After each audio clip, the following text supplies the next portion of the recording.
ஆண்டவருடைய நாமம் மகிமைப்படுவதாக. தொடர்ந்து நம்ம கர்த்தருடைய வார்த்தையின் வழியாக அந்த பாரத்தை பெற்றுக்கொள்வோம். இப்போ நீங்கள் என்னுடைய ஒரு தாழ்மையான ஒரு எண்ணம்னா, ஒரு பெரிய செய்தியை கேட்குறோம் அப்படிங்கிறதல்ல, ஒரு பிரபலமான பிரசங்கியார்கிட்ட இருந்து செய்தி கேட்குறோம் அப்படின்னு அல்ல. கர்த்தருடைய வார்த்தைகளை நாம் கேட்கிறோம். ஆண்டவர் நம்மோடு கூட பேச போகிறது நம்ம கேட்கிறோம். அவருடைய உள்ளத்தின் பாரத்தை நம்ம பெற்றுக்கொள்ள இருக்கிறோம் என்கிற அந்த எண்ணத்தோடும் உணர்வோடும் எண்ணெய் அல்ல, அவருடைய வார்த்தைகளுக்கு நாம் அதிகமாக நம்முடைய இருதயத்தை செலுத்த வேண்டும் என்று சொல்லி உங்களை அன்போடு கூட கேட்டுக்கொள்கிறேன். மார்க் எழுதின சுவிசேஷத்தில் 12ஆம் அதிகாரத்தில் உள்ள 28ஆம் வசனத்திலிருந்து 31ஆம் வசனம் வரை யாராவது ஒருவர் வாசித்து எனக்கு உதவி செய்யலாம்.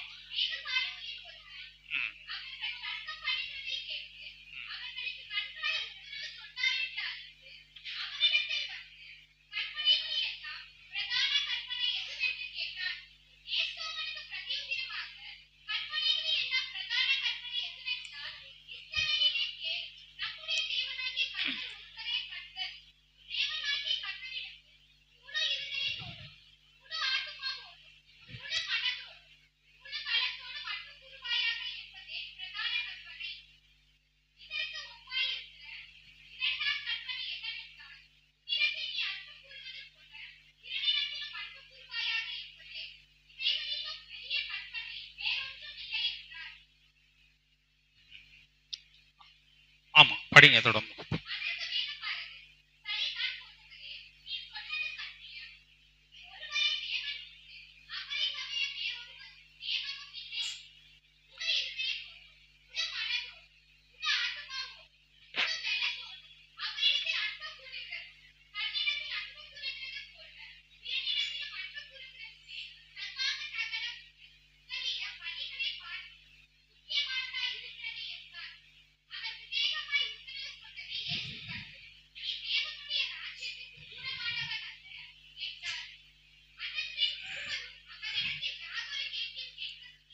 ஆமென். நம்ம தலைகளை தாழ்த்தி கர்த்தருடைய வார்த்தைகளுக்காக நம்ம ஜெபிக்கலாம்.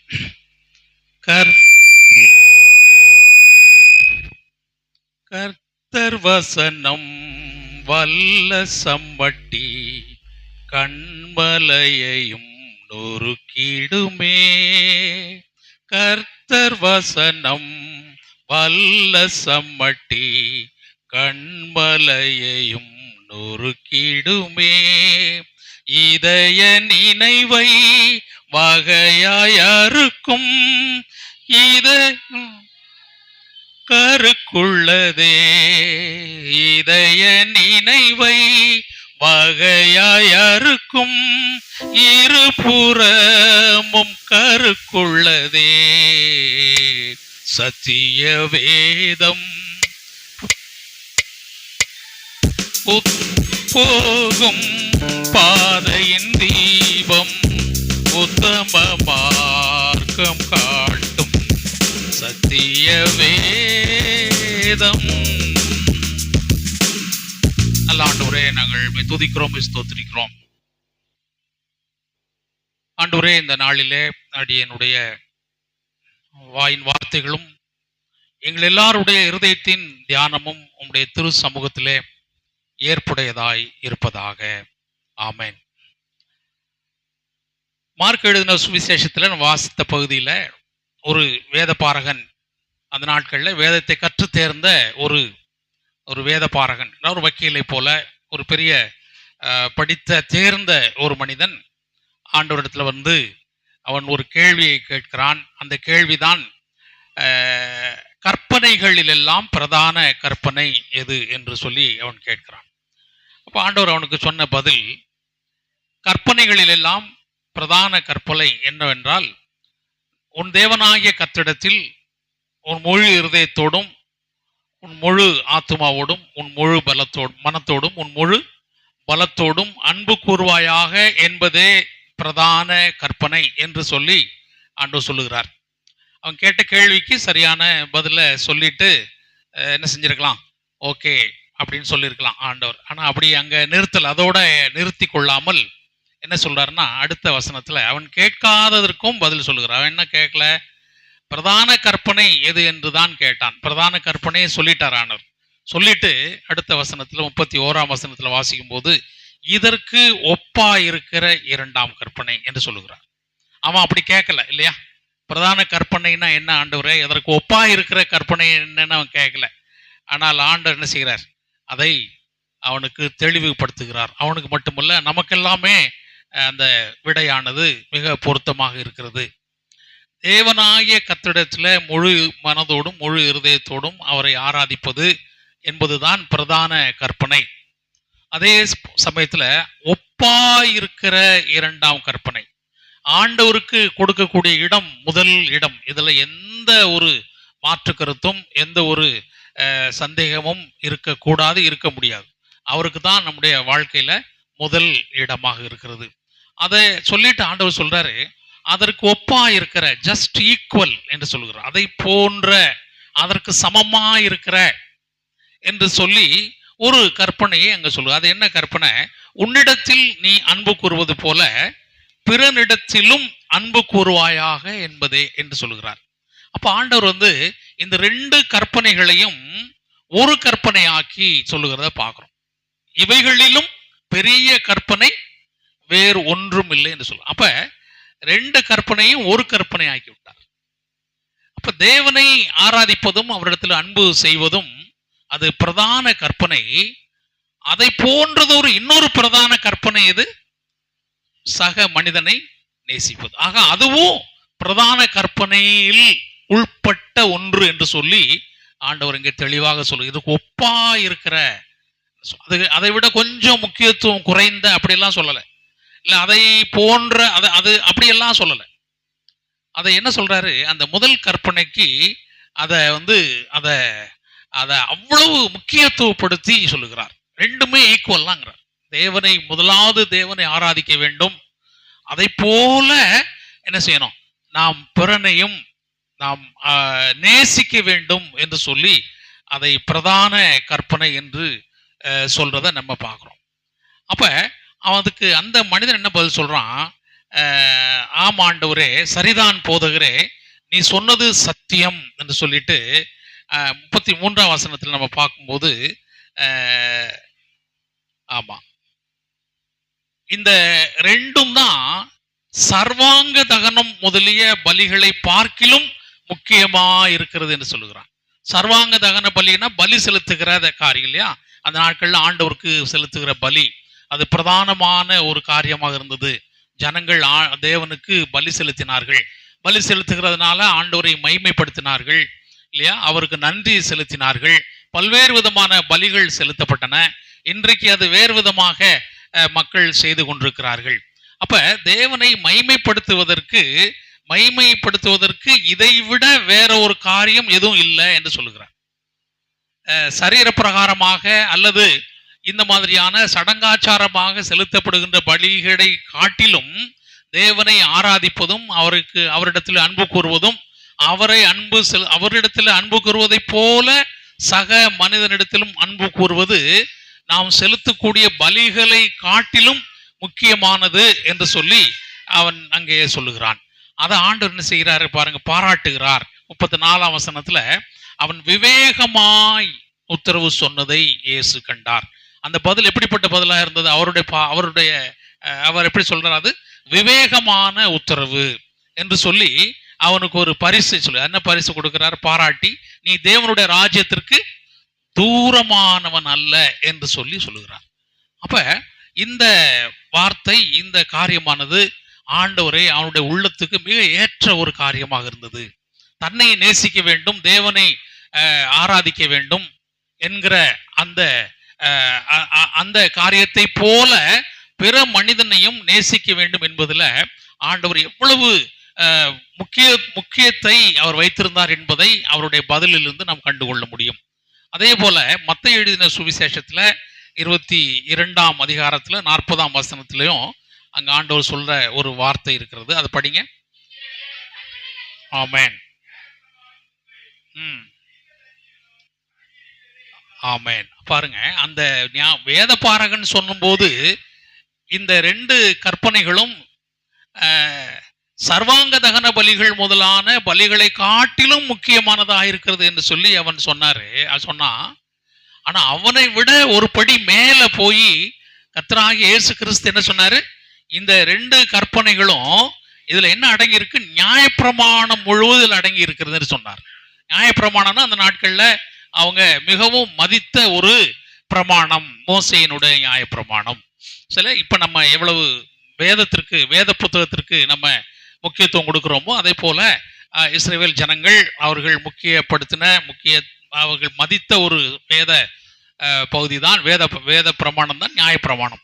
ஸோ அதெல்லாமே இந்த 2 கற்பனைகளிலும் அடங்கி இருக்கிறது. நியாயப்பிரமாணத்துல என்னெல்லாம் கொடுக்கப்பட்டிருக்கிறதோ அதெல்லாமே இந்த 2 கற்பனைகளை கடைபிடிப்பதிலே அடங்கி இருக்கிறது என்று சொல்லி ஆண்டவர் சொல்லுகிறார். மட்டுமல்ல, தீர்க்க தரிசனங்களும் அடங்கி இருக்கிறது சொல்லுகிறார் இல்லையா? ஆண்டவரை குறித்து சொன்ன தீர்க்க தரிசனங்கள், வருகையை குறித்து சொல்லப்பட்டிருக்கிற தீர்க்க தரிசனங்கள், பரலோக ராஜ்யத்தை குறித்த தீர்க்க தரிசனங்கள்.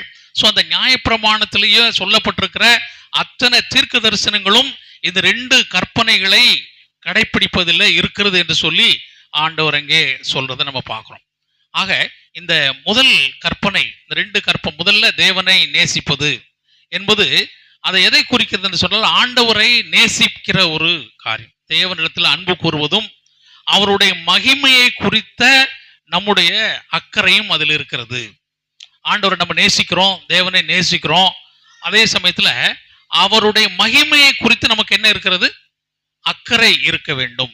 அப்ப ஆண்டவரை மகிமைப்படுத்துவது நம்முடைய தலையாய கடமையாக இருக்கிறது. அதைத்தான் நான் வந்தோடனே இந்த வேத வசனத்தை வாசித்தவங்க மேல எழுதி போட்டிருக்கு இல்லையா? நான் நினைக்கிறேன் எங்க உள்ள வசனம் அது? ஆமா, என்ன போட்டிருக்கு படிங்க. ஆமா, என் துதியை சொல்லி வருவதற்காகவே இந்த ஜனத்தை நான் உங்களையும் என்னையும் ஆண்டவர் ஏற்படுத்தி இருக்கிற காரியம் ஏற்படுத்தி இருக்கிறது. அவருடைய துதி என்று சொன்னால் அவருடைய பிரஸ்தாபத்தை, அவருடைய மகிமையை, அவருடைய அன்பை, அவர் நமக்கு பாராட்டுகிற எல்லா விதமான நன்மைகளை, கிருபைகளை நாம் இந்த உலகத்திற்கு சொல்ல வேண்டும் என்பதுதான் அவருடைய மகிமைப்படுத்துவது. அப்ப முதல் கற்பனை நம்ம கடைபிடிக்க வேண்டியது எதற்கு என்று சொன்னால், நாம் தேவனை நேசிப்பதை அதை காட்டுகிறது. அவருடைய மகிமைக்கு நமக்கு இருக்கக்கூடிய அக்கறையை அது காட்டுகிறது. சரிதானா? இதைத்தான் நம்ம சங்கீதத்திலையும் வாசிக்கிறோம். கர்த்தரை பாடி அவருடைய நாமத்தை ஸ்தோத்தரித்து நாளுக்கு நாள் அவருடைய ரட்சிப்பை சுவிசேஷமாய் அறிவியுங்கள். எங்க பார்க்கிறோம்? சங்கீதம் 96:2, 3 ஆகிய வசனங்களிலே நாம் வாசிக்கும் பொழுது அவருடைய ரட்சிப்பை சுவிசேஷமாய் அறிவியுங்கள் என்று சொல்லுகிறார். இது ஆண்டவரை மகிமைப்படுத்துகிற ஒரு காரியம். ஆண்டவரை மகிமைப்படுத்துவது அவருடைய சுவிசேஷத்தை, அவருடைய நாமத்தை ஸ்தோத்தரித்து நாளுக்கு நாள். அவங்க கேட்டாங்க, நீங்க எப்பெல்லாம் சுவிசேஷம் அறிவிக்கிறீங்க? எப்பயாவது ஒரு தடவையா, இல்ல டெய்லியா அப்படின்னு கேட்டாங்க இல்லையா? இங்க தாவீது சொல்லும் போது நாளுக்கு நாள், ஒவ்வொரு நாளும் என்ன செய்யணும்? அவருடைய சுவிசேஷத்தை அறிவியுங்கள். 3ஆம் வசனத்துல நம்ம பார்க்கும்போது, ஜாதிகளுக்குள் அவருடைய மகிமையையும் சகல ஜனங்களுக்குள்ளும் அவருடைய அதிசயங்களையும் விவரித்து சொல்லுங்கள். இதுதான் அந்த காலத்திலேயே ஆயிரக்கணக்கான ஆண்டுகளுக்கு முன்பே தாவீதினுடைய சங்கீதக்காரனுடைய அவனுடைய விருப்பமாக இருந்தது. அவன் ஜனங்களுக்கு, மக்களுக்கு அவன் சொன்ன காரியம். நாளுக்கு நாள் சுவிசேஷம்னா என்னன்னே தெரியாது அந்த நாள்ல இல்லையா? சங்கீதத்தின் நாட்கள். இன்னைக்கு கூட மக்களுக்கு தெரிய மாட்டேங்குது. நிறைய விசுவாசிகளுக்கு சுவிசேஷம்னு என்னன்னு தெரியாது. ஆனால் அந்த நாட்கள்ல சங்கீதக்காரன் நாளுக்கு நாள் சுவிசேஷமாய் அறிவிங்க என்று சொல்லி அந்த இஸ்ரவேல் ஜனங்களை பார்த்து இல்லையா, ரட்சிப்பை பெற்றுக்கொண்ட, அவங்களுக்கு ரட்சிப்பு என்றால் அவங்களுக்கு நல்லா தெரியும். எப்படிப்பட்ட சூழ்நிலையிலிருந்து அவர்கள் மீட்கப்பட்டார்கள். மீட்கப்பட்ட ஜனம் இல்லையா, அடிமைத்தனத்திலிருந்து மீட்கப்பட்ட ஜனம் இல்லையா, எகிப்திலிருந்து மீட்கப்பட்ட ஜனம்.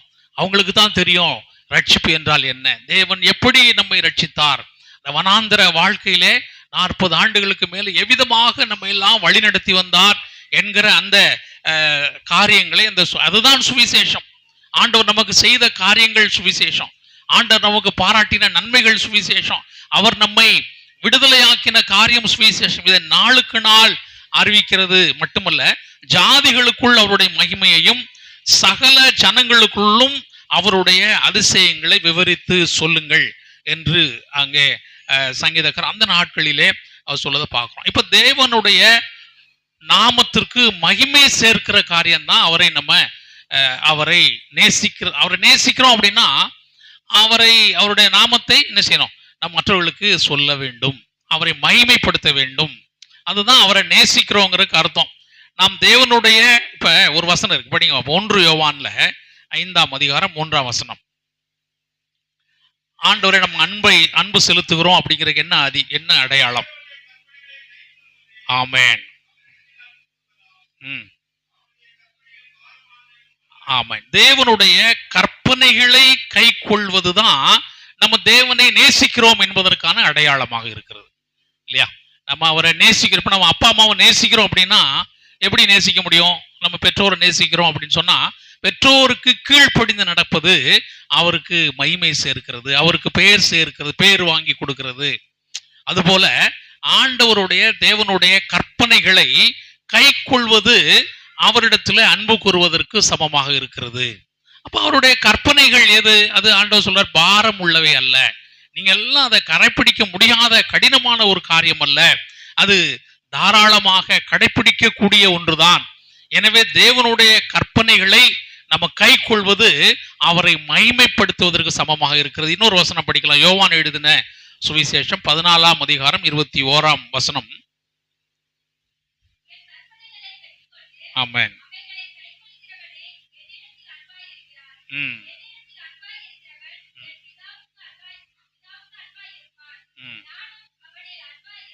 ஆமென்.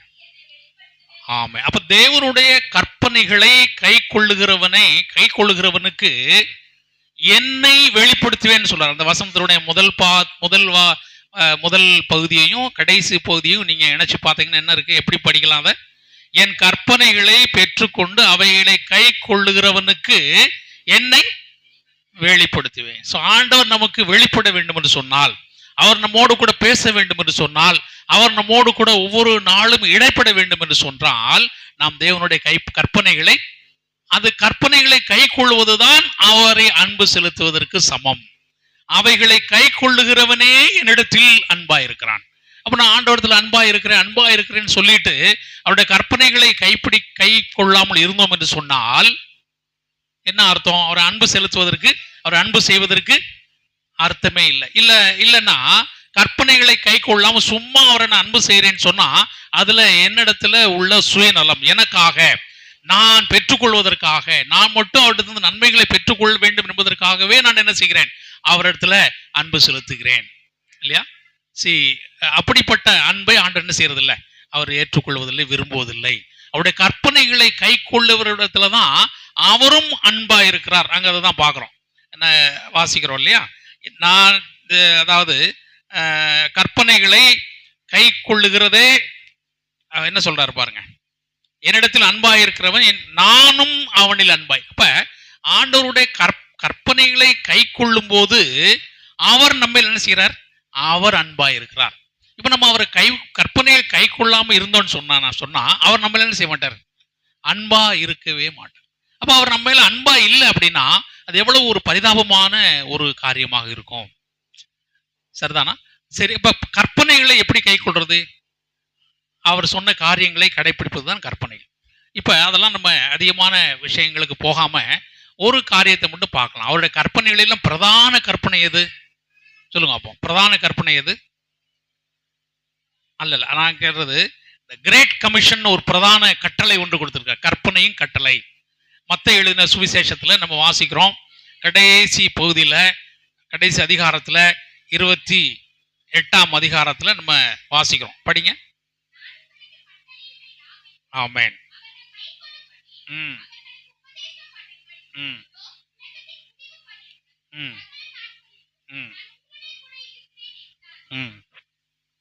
ஆமென். இது ஆண்டவருடைய என்ன சொல்றோம்? இது பிரதான கட்டளை, கிரேட் கமிஷன், அது பிரதான கற்பனை. அப்ப இந்த கற்பனையை நம்ம கை கொள்ளும் பொழுது, இதை நம்ம கடைபிடிக்கும் போது, முதலாவது நம்ம தேவனுக்கு அன்பா இருக்கிறோம் என்று நாம் வெளிப்படுத்துகிறோம். அடுத்து தேவனை மகிமைப்படுத்துகிறோம், அப்படித்தானே? அப்ப இந்த பிரதான கற்பனை, இந்த கிரேட் கமிஷன், இதை நம்ம கடைபிடிக்க வேண்டும் என்பது, கை கொள்ள வேண்டும் என்பது ஆண்டவருடைய சித்தமாக இருக்கிறது. ஆகையால் நீங்கள் புறப்பட்டு போய் சகல ஜாதிகளையும் சீஷராக்கி, ஆமென்,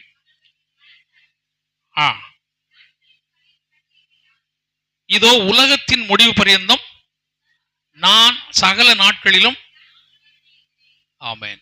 நிறைய நம்ம விசுவாசிகள் இந்த பகுதியில் உள்ள இந்த வசனத்தை மட்டும் நம்ம கையில் எடுத்துக்கிறோம். எந்த வசனம்? இதோ சகல நாட்களிலும். இதை மட்டும் நம்ம பயன்படுத்துறோம் அடிக்கடி. நிறைய இடங்கள்ல எழுதி போட்டிருக்கிறோம் இல்லையா? நிறைய இடத்துல இந்த வசனத்தை நம்ம வாசிக்கிறோம், இதை பயன்படுத்துகிறோம். அங்கே பார்க்கணும், நான் உங்கள் கட்டளையிட இல்லையா, இதோ உலகத்தின் முடிவு பரியந்தும் சகல நாட்களிலும் நான் உங்களுடனே கூட இருக்கிறேன் என்று சொல்கிறார். இதை நம்ம எந்த காரியங்களுக்கெல்லாம் பயன்படுத்துகிறோம்? வீடு கட்டுறதுக்கு பயன்படுத்துகிறோம், குழந்தைகளுக்கு வேலை வாங்குறதுக்கு பயன்படுத்துகிறோம், திருமணத்துக்கு பயன்படுத்துகிறோம், கடன் அடைக்கிறதுக்கு பயன்படுத்துகிறோம். இப்படிப்பட்ட எல்லா சரீர பிரகாரமான உலக பிரகாரமான ஆசீர்வாதங்களுக்காக என்ன செய்யறோம்? இந்த வசனத்தை பயன்படுத்துறோம். ஆண்டு சொல்லி இருக்கிறார் இல்லையா, நான் உன்னோடு கூட இருக்கிறேன், உலக சகல நாட்களிலும் உன்னோடு கூட இருக்கிறேன்னு சொல்லி இருக்கிறாரு. எனவே எனக்கு இந்த கடனை அடைத்து விடுவார், எனவே இந்த வீட்டை கட்டி கொடுத்து விடுவார். அதெல்லாம் நம்ம பயன்படுத்துற இந்த வசனத்தை, அந்த வசனத்தை பயன்படுத்தலாம், உண்மையில் தவறு இல்லை. ஏன்னா ஆண்டவர் நம்மோடு கூட சகல நாட்களில் நம்மோடு கூட இருக்கிறவர் தான், அதுல சந்தேகமே இல்லை. ஆனால் அவர் இந்த வசனத்தை சொன்னதற்கான ஒரு பிரதான நோக்கம் ஒன்று உண்டு, அப்படித்தானே? இதை தனிப்பட்ட முறையில் ஒரு வசனமாக அங்க சொல்லல, ஒரு கட்டளையை கொடுத்து விட்டு தான் இந்த வாக்கு தத்தத்தை கொடுக்கிறாரு. என்ன கட்டளை அது? ஆமென். ஆகையால்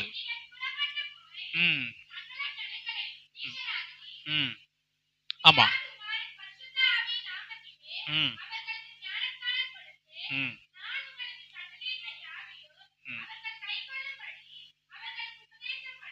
அப்படின்னு சொல்லிட்டு தான் இதோ உலகத்தின் முடிவு பரியந்தம். அப்ப ரெண்டுமே கனெக்டட் ஆனவன். அது இல்லாட்டி இது இல்லை. மேல உள்ள கட்டளை நம்ம கடைபிடிக்கல அப்படின்னா, அதை அதுக்கு நம்ம முக்கியத்துவம் கொடுக்கல அப்படின்னா, இந்த அவருடைய அந்த வாக்கு தத்தத்தையும் நம்ம சுதந்திரிப்பதற்கான ஒரு உரிமை இல்லாமல் போய்விடும். உண்மைதானே நான் சொல்றது? உண்மையா இல்லையா? அப்ப அவர் சொன்ன காரியத்தை நம்ம செய்யாம, அவருடைய கற்பனைகளை கை கொள்ளாமல், அவருடைய ஆசீர்வாதங்களை அல்லது அவருடைய வாக்கு தத்தத்தை, அவர் நம்ம கொடுத்திருக்கிற அந்த அதிகாரத்தை நம்ம பயன்படுத்துவது என்பது ஆண்டவரை துக்கப்படுத்துகிற ஒரு காரணமாக இருக்கிறது. உலகத்தின் முடிவு பரியந்தும் சகல நாட்களிலும் நான் உங்களுடனே கூட இருக்கிறேன் என்று சொன்னது, அவருடைய சித்தத்தை நிறைவேற்றும் பொழுது, அவருடைய கற்பனைகளை கை கொள்வதற்கு நம்மை அர்ப்பணிக்கும் பொழுது அவர் நம்மோடு கூட இருக்கிறேன் என்று சொல்லி வாக்கு கொடுத்திருக்கிறார். ஏன் அப்படி வாக்கு கொடுத்தார் அப்படின்னா, அது கடினமான காரியம் என்று அவருக்கு தெரியும். சுவிசேஷத்தை அறிவிப்பது, அவருடைய நாமத்தை பிரஸ்தாபப்படுத்துவது, இந்த கோணலும் மாறுபாடும் உள்ள இந்த உலகத்துல அவருடைய அன்பை, அவருடைய ரட்சிப்பை பிரஸ்தாபப்படுத்துவது என்பது அது கடினமான ஒன்று. ஏற்றுக்கொள்ள மாட்டார்கள், எதிர்ப்பார்கள், பிரச்சனை வரும், இதெல்லாம் அவருக்கு நன்றாக தெரியும் இல்லையா? ஆண்டவராகிய இயேசு கிறிஸ்துவே சுவிசேஷத்தை அறிவித்த பொழுது அவருக்கு பயங்கரமான எதிர்ப்புகள் இருந்தது. அதற்காகவே அவர் என்ன செய்தாங்க? சிலுவையில் அறைந்தார்கள். அப்படி இருக்கும்போது நான் என்னுடைய சீடர்கள் அல்லது இந்த பணியை தொடர்ந்து எனக்கு பின்னால செய்ய வருகிறவர்கள் கட்டாயமாக பிரச்சனைகளிலே எதிர்ப்பை, கடினமான சூழ்நிலைகளை சந்திப்பார்கள் என்பது அவருக்கு நன்றாக தெரிந்திருந்தது. அப்ப அவங்க சோர்ந்து போய் அந்த பணியை தொடர்ந்து செய்யாமல் விட்டுவிடக்கூடாது என்பதற்காக, அவர்களை உற்சாகப்படுத்துவதற்காக, அவர்களை தைரியப்படுத்துவதற்காக நீங்க என்ன செய்யுங்க? தைரியமாக அந்த பணியை தொடர்ந்து செய்யுங்கள், உலகம் எங்கும் புறப்பட்டு போய் சுவிசேஷத்தை அறிவியுங்கள், நீங்க கவலைப்பட வேண்டியதில்லை, நான் உங்களுடனே கூட இருக்கிறேன். அப்ப இதுதான் இந்த வாக்கு தத்தமானது. இங்கதான் நம்ம கிளைம் பண்ணி அதை நாம் அனுபவிக்க வேண்டும். ஆண்டவர் என்னோடு கூட இருக்கிறார், என்னை ஒருபோதும் என்னை கைவிட மாட்டேன் என்று சொல்லியிருக்கிறார். அவருடைய சித்தத்தை நான் செய்யும் பொழுது, அவருடைய அன்பை நான் இந்த உலகத்துக்கு பிரஸ்தாபப்படுத்தும் பொழுது, சொல்லும் பொழுது, என்ன பிரச்சனை வந்தாலும், எவ்வளவு கடினமான காலங்கள் வந்தாலும் அவர் என்னோடு கூட இருக்கிறார், இருப்பார் என்கிற அந்த விசுவாசத்தோடு நம்ம அவருடைய பணியை செய்வதற்கு நாம் முன்வர வேண்டும். அப்படித்தான் அவருடைய சீடர்கள் செய்தார்கள். அவருடைய சீடர்களே கிட்டத்தட்ட ஒருவரை தவிர பாக்கி எல்லாருமே என்ன செய்தார்களாம்? அவர்கள் இரத்த சாட்சிகளாக மரித்தார்கள். அவருடைய சித்தத்தை, தேவனுடைய நாமத்தை, அவருடைய அன்பை உலகத்திற்கு சொல்வதற்காக உலகமெங்கும் கடந்து போய் என்ன செய்தாங்க? இரத்த சாட்சிகளாக மரித்தார்கள். ஆனால் ஆண்டவர் என்ன சொல்லியிருக்கிறார்? உங்களோடு கூட நான் இருப்பேன் என்று சொன்னது இந்த உலக வாழ்க்கையோடு முடிந்து விடுகிற ஒரு ஆசீர்வாதம் அல்ல, இல்லையா? அந்த உலகத்துல மட்டும்தான் சொல்ல, சகல நாட்களிலும் உலகத்தின் முடிவு பரிந்த உலகம்னு சொல்றது நம்முடைய பார்வையில தான் இந்த உலகம். 60 வயசு நம்ம அவங்க ஒரு சகோதரி அருமையாக தியானிச்சாங்க இல்லையா சங்கீதத்தை. இந்த உலகத்தில் உள்ள நாட்கள் வரைக்கும் நான் உங்களோடு கூட இருப்பேன்னு சொல்லல. அவர் சகல நாட்கள் உலகத்தின், அதாவது முடிவில்லாத ராஜ்யத்துல நீங்க என்னோடு கூட வாழ முடியும், நான் உங்களோடு கூட வாழுவேன் என்கிற அந்த வாக்குத்தத்தம் தான் நமக்கு கொடுக்கப்படும். அப்படித்தான் சீடர்கள் அந்த வாக்குத்தத்தத்தை நம்பிதான், ஏற்றுக்கொண்டுதான், விசுவாசித்து தான் தங்களையே என்ன செய்தார்கள்? ஆண்டவருடைய சுவிசேஷத்திற்காக ஒப்பு கொடுத்தார்கள். அதற்கு பின்பு எத்தனையோ மிஷினரிகள், இல்லையா? இன்னைக்கு உங்க கேலண்டரை பாக்குறேன். இது யாருன்னு சொல்ல முடியுமா? யார் அது? யாரு? David Livingston. அவரை பத்தி தெரியுமா? படிச்சிருக்கீங்களா? டேவிட் லிவிங்ஸ்டன் யார்? என்னது? எங்க போனவர் அவரு? கொர்னேலியுவா? சுவிசேஷத்தை ஆப்பிரிக்க கண்டத்திற்கு கொண்டு சென்றவர். அந்த முழு ஆப்பிரிக்க கண்டமும் இன்றைக்கு ஆண்டவருடைய சபைகளால் நிறைந்து இருக்கிறது, கர்த்தருடைய பிள்ளைகளால், விசுவாசிகளால் நிறைந்திருக்கிறதுக்கு காரணம் இவரும் ஒருவர். இவர் இவருடைய பங்கு, பெரும் பங்கு, பெரிய பங்கு. அவர் ஒரு எக்ஸ்ப்ளோரராக ஒரு புதிய இடங்களை, புதிய காரியங்களை கண்டுபிடிப்பாளராக அவர் ஆப்பிரிக்க கண்டத்திற்கு போய் அப்புறம் என்ன செய்தார்? சுவிசேஷத்தை, இயேசுவை அந்த மக்களுக்கு, அந்த காட்டுமிராண்டி மக்களுக்கு, மனிதர்களை தின்கிற பழக்கமுடைய அந்த மக்களுக்கு அவர் தான் என்ன செய்தார்? இயேசுனுடைய அன்பை என்ன செய்தார்? அவர் கொடுத்து பல ஆண்டுகள் அங்கே ஊழியம் செய்து, பல ஆண்டுகள் ஊழியம் செய்து அங்கேயே மரித்து போய்விட்டார். அங்கேயே மரித்தார். அப்ப அவங்க மரிச்ச உடனே அவரை கொண்டு போய் இங்கிலாந்து தேசத்துல அவருடைய சொந்த ஊர்ல அவரை அடக்கம் பண்ணுவதற்கு கொண்டு போக முயற்சி பண்ணும்போது அந்த மக்கள் எல்லாம் அவருடைய பணியினால ரட்சிக்கப்பட்ட அந்த ஆப்பிரிக்க தேசத்து மக்கள் இவரை என்ன செய்யக்கூடாது, இங்கேயே இவரை என்ன செய்யணும், இங்கேயே அடக்கம் பண்ண வேண்டும் என்று சொன்னார்கள். அப்போ அவருடைய சொந்தக்காரங்க, அவருடைய நாட்டுல அவரை அனுப்பிய ராணி விக்டோரியா, இவங்கெல்லாம் செஞ்சாங்க, இல்ல அந்த அவருடைய பாடி அங்க வரணும்னு சொன்னாங்க. அப்படி 2 பேருக்கும் ஒரு சின்ன ஒரு முரண்பாடு, கருத்து வேறுபாடு. இவங்க விட மாட்டேங்கிறாங்க, அவங்க வரணுங்கிறாங்க. அப்போ ஒரு முடிவு செய்தாங்க, அவருடைய இருதயத்தை நாங்க என்ன செய்வோம்? எங்கள் மத்தியில எங்களோடு கூட வைத்துக் கொள்வோம் என்று சொல்லி சுவிசேஷத்தை அறிவித்த, இயேசுவை தங்களுக்கு கொடுத்த, காட்டுமிராண்டிகளாக வாழ்ந்து கொண்டிருந்த தங்களுக்கு நாகரிகத்தை, அன்பை, படிப்பை, இயேசுவனுடைய அன்பை கற்றுக் கொடுத்த அந்த டேவிட் லிவிங்ஸ்டன் என்கிற மனிதருடைய இருதயத்தை அவர்கள் என்ன செய்தாங்க? ஆப்பிரிக்க தேசத்துல அவர்கள் அங்கே அந்த அடக்கம் செய்து கொண்டு சரீரத்தை அவங்க கட்டி பல மாதங்களாக சுமந்து கொண்டு இங்கிலாந்து தேசத்துல எங்க கொண்டு போனாங்க? லண்டன் மாநகரத்துக்கு கொண்டு போய் அந்த அவரிடத்துல ஒப்பு கொடுத்தார்கள். அங்கு போனோட என்னாச்சு அப்படின்னு சொன்னா, அங்க உங்களுக்கு தெரியும், வெஸ்ட் மினிஸ்டர் அபே என்று சொல்லி ஒரு இடம் இருக்கிறது. வெஸ்ட் மினிஸ்டர் அபே, அதான் அங்க என்ன இருக்கும் அப்படின்னா, முதல் தளத்துல அந்த அரசு பரம்பரை சார்ந்தவர்களை அங்க என்ன அடக்கம் பண்ணுவாங்க. ஃபர்ஸ்ட் அவங்க கிங்ஸ் அண்ட் கியூன்ஸ், இளவரசர்கள், அவங்களெல்லாம். அடுத்த ஸ்தானத்துல லார்ட்ஸ் என்று சொல்லுவாங்க இல்ல, பிரபுக்கள், அவர்களை என்ன செய்வாங்க? அவர்களை அடக்கம் செய்வார்கள். அதற்கு அப்புறம் தான் காமன் பீப்புள் அடக்கம் பண்ணுவாங்க. அப்ப இந்த லார்ட் என்று சொல்லப்படுகிற அந்த பிரபுக்களை அடக்கம் பண்ணுகிற ராஜாக்களுக்கு அடுத்த 2வது ஸ்தானத்துல அடக்கம் பண்ணப்பட்ட பிரபுக்கள் அல்லாத ஒரே ஒரு நபர் யாருன்னா டேவிட் லிவிங்ஸ்டன். நீங்க ஹிஸ்டரியில படிச்சு பாருங்க. அந்த பிரபுக்களை அடக்கம் பண்ணக்கூடிய அந்த 2வது ஸ்தானத்துல பிரபுக்கள் அடக்கம் பண்ணுவாங்க. பிரபுக்கள்னா தெரியுங்களா? லார்ட் வெல்லிங்டன் பிரபு, லார்ட் மவுண்ட் பேட்டன் பிரபு, லார்ட் என்று சொல்லுவாங்க. லார்ட் பல தேசங்களுக்கு இங்கிலாந்து அரசாங்கத்தால, அந்த அரசுகளால அனுப்பப்பட்ட பிரதிநிதிகள். இந்தியாவில் நிறைய பிரதிநிதிகள் இருந்தாங்க இல்லையா? இந்தியாவில் கடைசி பிரபு யார் சொல்ல முடியுமா? சுதந்திரத்துக்கு முன்னால. நீங்க வேத வசனம் சொல்லி கொடுக்குறீங்களா இல்ல ஹிஸ்டரி கிளாஸ் எடுக்கிறீங்களான்னு கேட்குறீங்க, அப்படித்தானே? இந்தியாவுக்கு வந்த கடைசியா லார்ட் மவுண்ட் பேட்டன் பிரபு இல்லையா, அவர் இருந்தார். அதுக்கப்புறம் இந்தியா சுதந்திரம் வாங்கினதுக்கு அப்புறம் இந்தியாவை ஆளுவதற்காக இந்தியரே ஒரு கவர்னர் ஜெனரலாக மாறினார். அவர் யார்? அவர் இந்தியாவினுடைய முதல் கவர்னர் ஜெனரல். அவர் யாருன்னா ராஜாஜி, அவர் பேரு ராஜகோபாலாச்சாரியார், ஃபர்ஸ்ட் வைஸ்ராய் ஃபர்ஸ்ட். அப்ப அந்த இடத்துல அவ்வளவு மதிப்பு மிக்க ஸ்தானத்தை யாரு கொடுத்தாங்க? ஒரு சுவிசேஷ ஊழியனுக்கு அங்கே இடம் கொடுக்கப்பட்டது. அந்த சுவிசேஷ ஊழியன் பயங்கரமான காடுகளில் போய் ஊழியம் செய்த, இயேசுவை அந்த உலகத்திற்கு கொடுத்த அந்த டேவிட் லிவிங்ஸ்டனை அப்படிப்பட்ட ஒரு மரியாதையான இடத்துல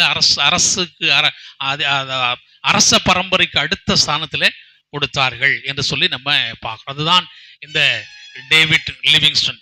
ஏன் அதை சொல்றேன் அப்படின்னா, இப்படிப்பட்ட மிஷனரிகள் எல்லாமே அந்த அந்த ஆண்டவருடைய அன்பை சுமந்து கொண்டு அவருடைய அன்பை இந்த உலகிற்கு சொல்ல வேண்டும் என்பதற்காக, உலகத்திற்கு இயேசுவை கொடுக்க வேண்டும் என்பதற்காக தங்களையே என்ன செய்தார்கள்? அர்ப்பணித்தார்கள். தங்களையே சாக கொடுத்தார்கள். தங்களையே கோதுமை மணிகளாக இந்த பூமியில அவர்கள் கொடுத்தார்கள். இந்தியாவிற்கு வந்து எத்தனை மிஷனரிகளை நம்ம பார்க்கிறோம். எத்தனை மிஷனரி, ஒரு மிஷனரி நான் சொல்றேன், தென்னிந்தியாவில் நம்ம பகுதியில சிவகாசி பகுதியில் வந்து ஒரு ஊழியர் செய்தார். அவர் பேர் வந்து என்ன பேர் தெரியுமா அவருக்கு? Lord Rockland. நீங்க தெரிஞ்சு வச்சுங்க, லார்டு ராக்லண்ட். ராக்லண்ட் அப்படிங்கிறவரும் ஒரு பிரபுக்கள் பரம்பரையில பிறந்தவர். லார்டுன்னு பேர். அவர் வந்து சிவகாசி பக்கத்தில் ஊழியம் பகுதி, அந்த பகுதியில் ஊழியம் செய்து அவர் மரித்தார். அங்க மரிச்சார். எப்படி ஊழியம் செய்தார்? இயேசுவை அறிவித்தார். இந்த வயல்களில் போய் அறிவிச்சாரு. மக்களுக்கு இயேசுன்னு சொன்னார். தான் கற்றுக்கொண்ட சின்ன சின்ன தமிழ் வார்த்தைகளை பயன்படுத்தி வரப்புகள் எல்லாம் போய் அதிகாலையிலே போய் நேச்சிக்கிறார்ல சொல்லுவார். வயல்ல விழுவாரு, பார்த்து சிரிப்பாங்க ஜனங்கள் எல்லாம். அதெல்லாம் அவர் உற்சாகமா எடுத்துக்கொண்டு அவர் ஊழியம் செய்தார். அவருக்கும் பிரச்சனை வந்தது. அவர்களை அடித்தார்கள். அவருக்கு சாப்பாடு கூட கொடுக்க மாட்டாங்க. அந்த நாட்கள்ல வெளிநாட்டில இருந்து வந்தவர்களை தாழ்த்தப்பட்டவர்கள் நினைச்சாங்க. அதனால வீடுகள்ல என்ன செய்ய மாட்டாங்க? பிளேட்ல சாப்பாடு கொடுக்க மாட்டாங்க. அதனால என்ன செய்வாராம்? அவரு தன்னுடைய தொப்பியில வீடு வீடா போய் கூழ் வாங்கி குடித்து வயிறை நிரப்பி கொண்டு சுவிசேஷத்தை அந்த பகுதியில மக்களுக்கு அறிவித்தார். தொப்பியில கூழ் வாங்கி குடித்து இயேசுவை உலகத்திற்கு அந்த தென்னிந்தியாவில் கொடுத்த ஒரு ஊழியர். அவர் ஒரு நாள் மரித்து போனார். மரிக்கும் பொழுது சிவகாசியில அவரை அடக்கம் பண்ணினார்கள். இன்றைக்கும் நீங்க போனா பார்க்கலாம். சிவகாசியில் உள்ள CSI தேவாலயத்துல அந்த பீடத்துல அவரை அடக்கம் பண்ணியிருக்காங்க. அந்த பீடம் அங்க இருக்கிறது. அப்போ அங்கே அவர் மரித்த பொழுது அடக்க ஆராதனைக்கு யாரு வந்தா அப்படின்னா, லார்டு மவுண்ட் பேட்டன் பிரபு வருகிறார் அந்த சிவகாசிக்கு இந்த அடக்க ஆராதனையில. ஏன் அவர் வந்தார் அப்படின்னா, ரெண்டு பேருமே ஒன்று விட்ட சகோதரர்கள், கசின்ஸ். லார்டு மவுண்ட் பேட்டன் பிரபு ஒரு பெரிய பதவியில் இருக்கிறார். இந்தியாவில் வைஸ்ராயா இருக்கிறாரு. விக்டோரியா பேரரசினுடைய நேரடி பிரதிநிதியாக இந்திய ஆளுநராக இருக்கக்கூடியவர். இன்னொருத்தர் யாரு? அவருடைய கசின் பிரதர். அவர் என்னவா இருக்கிறார்? இயேசுவை இந்த மக்களுக்கு கொடுப்பதற்காக ஊழியராக வந்த ஒரு ராக்லாண்ட். அப்போ அவரோட அடக்க ஆராதனைக்கு அவர் வந்தது சரிதானே, உறவினருக்கு வந்தார். அது முக்கியம் இல்லை. அந்த அடக்க ஆராதனை அவர் பேசினது தான் முக்கியம். என்ன பேசினார் அப்படின்னு சொன்னா, பேசும்போது சொன்னாரு, இங்கிலாந்துல பிரபுக்களோடு தூங்க வேண்டிய ராக்லாண்ட். நல்லா கவனிச்சுங்க. இங்கிலாந்து தேசத்திலே லண்டன் மாநகரிலே வெஸ்ட் மினிஸ்டர் அபேயில பிரபுக்களோடு தூங்க வேண்டிய ராக்லாண்ட் இந்தியாவில் இயேசுவுக்காய் புழுதியில் தூங்குகிறார் அப்படின்னு சொன்னார். அவர் என்ன சொன்னாரு? இங்கிலாந்தில் பிரபுக்களோடு அப்படின்னா அவரை எங்க அடக்கம் பண்ணுவாங்க? அவரை நான் சொன்னேன் இல்லையா, அந்த அரச பரம்பரைக்கு அடுத்த ஸ்தானத்துல வெஸ்ட் மினிஸ்டர் அபேங்கிற இடத்துல அடக்கம் பண்ணக்கூடிய இடம் தான் பிரபுக்கள், லார்ட்ஸ். அவர் அங்கதான் இவரை அடக்கம் பண்ணியிருக்கிறாங்க. அவர் பிரபுக்கள் இல்லை, ஆனாலும் அவர் என்ன செஞ்சிருக்காங்க? அடக்கம். இந்த லார்ட் ராக்லாண்ட் அங்க அடக்கம் பண்ணப்பட வேண்டியவர். அவர் அங்க மறிச்சிருந்தாரா எங்க அடக்கம் பண்ணியிருப்பாங்க? அல்லது அவருடைய பாடி அங்க அனுப்பியிருந்தாங்கனாலும் அவர் எங்க அடக்கம் பண்ணியிருப்பாங்க? ஆனால் என்ன சொன்னாரு? இந்தியாவில் இயேசுவுக்காய் புழுதியில் தூங்குறான். இப்ப ஏன் அவ்விதமான பாடுகள்? இயேசுவை இந்த உலகத்திற்கு கொடுக்க வேண்டும், இந்திய தேசத்திற்கு இயேசுவை கொடுக்க வேண்டும், இயேசுவை அறியாத இருக்கிற இந்த மக்களுக்கு இயேசுவை தர வேண்டும் என்பதற்காக எல்லா விதமான பாடுகளை எல்லாம் ஏற்றுக்கொண்டு அவர்கள் இங்கே வந்து தங்களுடைய ஜீவனை கொடுத்தார்கள் என்று சொல்லி நம்ம பார்க்கிறோம். அப்படியானால் அவர்கள் அப்படி செய்திருக்காவிட்டால் இன்றைக்கு நீங்களும் நானும் இந்த சபையில் என்ன செய்ய முடியாது, உட்கார்ந்திருக்க முடியாது. வேதத்தை சுமந்து கொண்டு நாம் கிறிஸ்தவர்களாக, ஆண்டவருடைய பிள்ளைகளாக, ஜீவனுள்ள தேவனை ஆராதித்துக் கொண்டிருக்க முடியாது. அப்படியானால் நாம் அந்த இயேசுவை நமக்கு மட்டும் வைத்து கொண்டிருப்பது எவ்வளவு அது நியாயமற்ற ஒரு காரியம். நீங்கெல்லாம் ஊழியம் செய்றீங்க, நீங்க கை தூக்கும் போது பல சபைகள்ல கை தூக்க சொல்லுவாங்க. அவங்க ஒரு சிலர் தான் கை தூக்குவாங்க. ஆனா இன்னைக்கு அந்த சகோதரி கேட்டபோது நீங்க பலர் கை தூக்குனதை நான் பார்த்தேன். உண்மையாகவே நான் ஆண்டவருக்கு நன்றி சொல்லுகிறேன். ஊழியம் செய்கிறீர்கள். ஊழியம் செய்கிற சபை என்றைக்குமே அது வளரக்கூடிய சபை. நிச்சயமாக அது வளர்ந்து கொண்டே இருந்தாலும் ஒரு பகுதி கொஞ்சம் காலியா இருக்கிறத பார்க்கும்போது மனதுல வருத்தமாக இருக்கிறது. அதனால இன்னும் நான் என்ன செய்யணும், இன்னும் அதிகமாக சுவிசேஷத்தின் மூலமாக ஜனங்களை சந்தித்து ஆண்டவரை அவர்களை ஆராதிக்கிறவர்களாக சபைக்குள்ள கொண்டு வருவது நம்முடைய கடமையாக இருக்கிறது. அதுதான் அவரை நேசிப்பதற்கு அர்த்தம். சரிதானா? அப்ப இயேசுவை இந்த உலகத்திற்கு கொடுக்க வேண்டும். அதுதான் நம்ம கற்பனை, பிரதான கற்பனை. நீங்க என்னை நேசிப்பதை போல நீங்க சக மனிதனை நேசிங்கன்னு ஆண்டவர் சொல்றார்.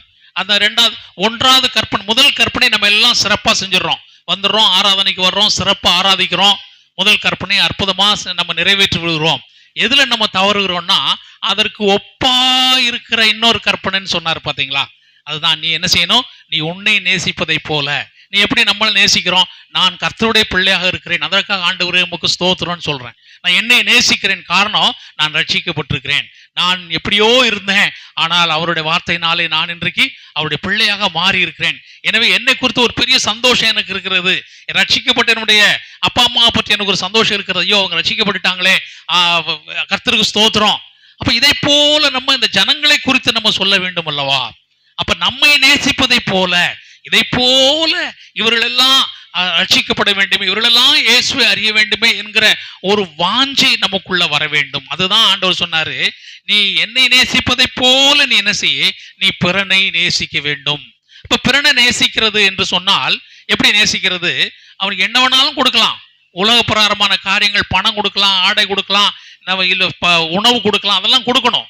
நம்ம கிட்ட ஆண்டவர் கொடுத்திருக்கிற அந்த வசதி அதற்கு ஏற்றாற் போல நம்ம மக்களுக்கு, ஏழை எளியவர்களுக்கு கொடுக்க வேண்டியது நம்முடைய பிரமாணம். நல்லா மனசுல வச்சுக்கணும். நம்ம கைகளை இறுக்கி வைத்துக் கொள்வதல்ல, அதை என்ன செய்யணும், மற்றவர்களுக்கு உதவி செய்வதற்காகத்தான் ஆண்டவர் நமக்கு கொடுத்திருக்கிறார்.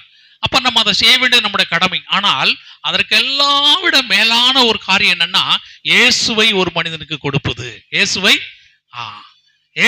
கொடுப்பது. பணம் யார் வேணாலும் கொடுப்பாங்க. அதனாலதான் சொல்ல, சோசியல் ஒர்க் யார் வேணாலும் செய்யலாம். இன்னைக்கு நம்மை விட ஒரு காலத்துல சோசியல் ஒர்க் பண்ணவங்க கிறிஸ்தவர்கள் தான். நிறைய சமூக பணி செய்தாங்க. ஆஸ்பத்திரிகளா இருக்கட்டும், பள்ளிக்கூடமா இருக்கட்டும், சிறப்பாக செய்தாங்க. ஆனா இன்றைக்கு நம்மை விட மற்றவங்க என்ன செய்யறாங்க, சிறப்பாக ஊழியம் செய்ய, அதாவது சமூக பணி செய்ய ஆரம்பித்து விட்டார்கள். சமூக பணி யார் வேணாலும் செய்யலாம். ஆனால் இயேசுவை நம்ம மட்டும்தான் கொடுக்க முடியும். இயேசுவை நீங்களும் நானும் மட்டும்தான் கொடுக்க, வேற யாரும் இயேசுவை கொடுக்க முடியாது. அப்ப இயேசு என்ன சொல்றாரு, யாரு பிறன் என்று சொல்லும் போது, நம்முடைய உதவி யாருக்கு தேவையா இருக்கிறதோ அவன் தான் பிறன், அவன் தான் எனக்கு அயலான். அப்ப நம்முடைய உதவி யாருக்கு தேவை? பண உதவியா, இல்ல ஆடை உலக பிரகாரமான உதவியா? மார்க் எழுதின சுவிசேஷம் 5ஆம் அதிகாரத்துல முதல் வசனம் வேகமா வாசிங்க. வாசிக்க முடியுமா? முதல் அதிகாரத்துல 1ஆம் வசனத்திலிருந்து, நாட்டில் வந்தார்கள். அவர் படவிலிருந்து இறங்கின உடனே அசுத்த ஆவியுள்ள ஒரு மனுஷன் பிரேத கல்லறையில் இருந்து அவருக்கு எதிராக வந்தான். அவனுடைய குடியிருப்பு கல்லறைகளிலே இருந்தது. இப்ப வாசன டைம் ஆகும். நான் அப்படி சொல்லிட்டே போறேன். நான் சொல்லக்கூடிய வசனம் மட்டும் வாசிங்க. இப்ப இயேசு கிறிஸ்து எங்க வராருன்னா, சீடர்களை கூப்பிட்டு எங்க வராரு? கதரேனருடைய நாட்டு. ஒரு கதையை போல கேட்க வேண்டாம், ஒரு பாரத்தோட கேட்கக்கூடிய ஒரு பகுதி. அப்ப கதரேனருடைய நாடு என்றால் என்ன அப்படின்னா, அது புரஜாதிகளால் நிறைந்த ஒரு நாடு. அந்த நாட்டுல பாத்தீங்கன்னா, அந்த பகுதியில கருப்பு என்ன சொல்றது, இந்த பேய்க்கு சாசுகள் அதிகமா இருக்கிற இடம், அல்லது இப்படிப்பட்ட கருப்பு வேலைகள் சொல்லுவாங்களே, பிளாக் மேஜிக்லாம் செஞ்சு மக்களை குறி சொல்லுகிறது, இப்படிப்பட்ட அதாவது பயங்கரமான ஒரு இடம் தான் அந்த கதரேனருடைய நாடு என்பது. அந்த பகுதியில யாரு போவாங்க, யாரு போக மாட்டாங்கன்னா, இந்த யூதர்கள் அந்த பகுதி என்ன செய்ய மாட்டாங்க, பெரும்பாலும் பெரும்பாலும் அந்த பகுதிக்கு போகவே மாட்டாங்க. அதுவும் இயேசு கிறிஸ்துவை போல ராபி என்று சொல்லப்படுகிற ஒரு போதகர் அந்த பகுதி என்ன செய்ய மாட்டார், போக மாட்டார். அது சாதாரண ரபி அல்ல இயேசு இல்லையா. ஆனால் ஆண்டவராக இயேசு கிறிஸ்து அப்படிப்பட்ட புறக்கணிக்கப்பட்ட புறந்தள்ளப்பட்ட பகுதியை மக்களை தேடித்தான் அந்த உலகத்திற்கு வந்தார். இழந்து போனதை தேடவும் ரட்சிக்கவுமே ஆண்டவராக இயேசு கிறிஸ்து உலகத்திற்கு வந்தார். எனவே அவர் எந்த ஒரு பகுதியையும் அவர் புறக்கணிக்க மாட்டார், எந்த ஒரு நபரையும் என்ன செய்ய மாட்டார், புறக்கணிக்க மாட்டார். அப்ப இந்த புறக்கணிக்கப்பட்ட பகுதியாகிய கதரேனருடைய நாட்டிற்கு ஆண்டவர் தன்னுடைய சீடர்களை அழைத்து கொண்டு கடற்கரையில் அப்பால் அந்த பக்கம் இருந்த அந்த பகுதிக்கு வருவார். வரும்போது ஒரு மனிதன் அவரை சந்திக்கிறான். அவன் யாரு உங்களுக்கு தெரியும் இல்லையா, நீங்க படிச்சிருக்கீங்க. அவன் எங்க இருக்கிறான், அவன் வந்து அந்த கல்லறைகளிலே அவன் இருந்து அவன் எப்படி இருந்தான்னு பார்க்கணும். அவன் சங்கிலிகளாலும் கட்ட ஒருவனாலும் கூடாது 3ஆம் வசனமாக இருந்தாக சொல்லுகிறது. அப்படிப்பட்ட கொடுமையான ஒரு சூழ்நிலையில அவன் வாழ்ந்து போயிருந்தான். பயங்கரமான அதெல்லாம் நினைச்சு பார்க்கணும், கற்பனை பண்ணணும்னா கடினமாக. அப்படிப்பட்டவனாக இருந்தான். அவன் அநேகம் தரம் 4ஆம் வசனம் சொல்லுகிறது, சங்கிலிகள் விலங்குகளினாலும் சங்கிலினாலும் கட்டப்பட்டு இருந்தும் கூட அவன் என்ன செய்ய முடியல. அவன் சங்கிலிகளை முறித்து விலங்குகளை தளர்த்து போடுவான். அவனை அடக்க ஒருவனாலும். அவனுடைய நிலைமை பாருங்க, எப்படிப்பட்ட ஒரு நிலையில அவன் வாழ்ந்து இருந்தான், எப்படிப்பட்ட ஒரு மனிதன். இரவும் பகலும் அவன் கல்லறைகளிலும் இருந்து கூப்பொருளை கொடுத்தான். இதெல்லாம் இந்த வசனம்லாம் நீ படிக்கும் போது ஒரு கற்பனை செய்யலாம், எப்படிப்பட்ட நிலையில் இருந்தான் அந்த மனிதன். அப்ப இந்த மனிதன் இயேசுவை தேடி ஓடி வருகிறான். முதல்ல என்ன செய்யறான் பாருங்க, அவன் 6ஆம் வசனம், தூரத்துல இயேசுவை கண்டபோது ஓடி வந்து அவரை பணிந்து கொண்டு என்ன செய்யறான், உன்னதமான தேவனுடைய குமாரனே அப்படி எல்லாம் சொல்லுவான். சொல்லிட்டு 9ஆம் வசனத்தை பார்க்கிறோம், உன் பேர் என்ன என்று அவனை கேட்கிறான். அப்படி என்ன செய்யறாரு, உன் பேர் என்ன? அப்ப ஏன் அப்படி கேட்டாரு ஆண்டவர், சொல்லுங்க. அப்ப ஏன் கேட்டாரு, அவன் ஏன் அவன் பேர் கேட்டாரு சொல்லுங்க. அவன் பேரு தெரியணும் அப்படிங்கறதுக்காக கேட்டாரா, இல்ல அவன் பேர் இவருக்கு தெரியாததுனால கேட்டாரா, இல்ல அந்த பேர் இவருக்கு அறிய வேண்டுங்கிற அவசியத்தினால கேட்டாரா? 3 கேள்வி கேட்டாரா. அவர் பேர் அறிய வேண்டும்னு கேட்டாரா, அவர் பேர் தெரியாததுனால கேட்டாரா, அவருக்கு பேரை வந்து அறியணும். அதை நான் 3 கேள்வி சொன்னேன். 2 சொன்னா 3மே கிடையாது, 2மே கிடையாது இல்லையா. அவருக்கு அவனோட பேர் தெரியாம இருக்குமா ஆண்டவருக்கு? தெரியும். தெரிய வேண்டிய அவசியம் இருக்கா? 2மே. அப்படி இருந்து ஏன் கேட்டார் அப்படின்னு சொன்னா, என்னங்க கூட இருக்கவங்களுக்கு தெரியணும் அப்படின்னா, கூட இருக்கவங்களுக்கு தங்களா தெரியுமா பேர், அவனுக்கு உள்ள இருக்கிறது என்னன்னு தெரியுறதுக்காக கேட்டார். அது ஒரு வகையில சரிதான். இப்ப சொன்ன பதில் பாருங்க. இப்ப என்ன பதில் சொல்றான், அநேகராய் இருக்கிறபடியால் என் பேர் லேகியோன் என்கிற வார்த்தை, அது வந்து அது கிரேக்க வார்த்தை. அந்த வார்த்தைக்கு வந்து லேகியோன், லீஜியன் அப்படின்னு சொல்லுவாங்க ஆங்கிலத்துல. அது ரோம சாம்ராஜ்யம், ரோம படையில 6000 வீரர்களுக்கு ஒரு படை என்று வைத்திருப்பாங்க. 6000 வீரர்கள் கொண்ட ஒரு படைக்கு பேர் லீஜியன், லேகியோன். அதுல எத்தனை பேர் இருப்பாங்க? 6000 பேர் இருப்பாங்க. இப்ப இவன் என்ன சொல்றான், என் பேர் கேட்கிறீங்க இல்லையா, என் பேர் என்ன, லேகியோன். அப்ப பேருக்கும் அவன் சொன்ன பதிலுக்கு என்ன இல்ல சம்பந்தமே. அப்ப அவர் என்ன கேட்டிருப்பாருன்னா, பேரை கேட்டிருக்க மாட்டார். நம்ம சில நேரங்களில் ஊழியர் செய்யும்போது நாங்கள் கேட்போம், நம்ம பார்ப்போம், பேசி நீங்களும் அனுபவிச்சிருப்பீங்க. நம்ம அவங்களுக்கு நம்மளை பார்த்த உடனே நம்ம அன்பா பேசின உடனே நம்ம என்ன செய்வாங்க, அவங்க அழ ஆரம்பிப்பாங்க, கண்ணீர் விடுவாங்க.